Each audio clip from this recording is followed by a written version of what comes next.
Au lendemain de sa victoire au sénatorial, le chef du gouvernement japonais promet de relancer l'économie. Shinzo Abe a déjà débloqué des budgets supplémentaires pour financer de grands travaux avant de pousser la Banque du Japon à assouplir considérablement sa politique monétaire.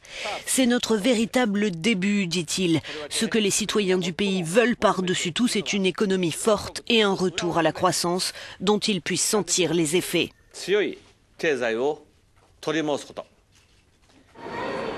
Shinzo Abe veut maintenant restructurer le secteur agricole et conclure des accords de libre-échange avec les États-Unis, l'Union européenne, mais aussi avec la Chine. Un objectif difficile selon cet ingénieur qui rappelle que même si l'économie est bonne, il y a une possibilité que les frictions diplomatiques avec ses voisins s'aggravent et c'est ce qui l'inquiète le plus.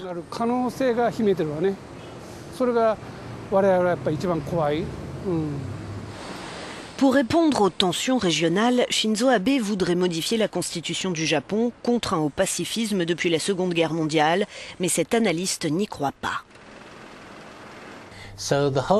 L'espoir, c'est qu'il continue à se concentrer sur l'économie. Il n'y a pas de soutien clair du public pour une révision de la Constitution. L'opinion n'est pas non plus favorable au changement du profil militaire nippon.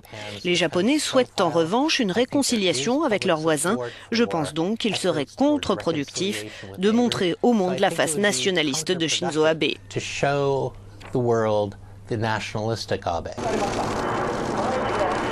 Depuis l'automne dernier, les relations entre la Chine et le Japon sont exécrables en raison d'un différend territorial et de contentieux historiques hérités de la Seconde Guerre mondiale.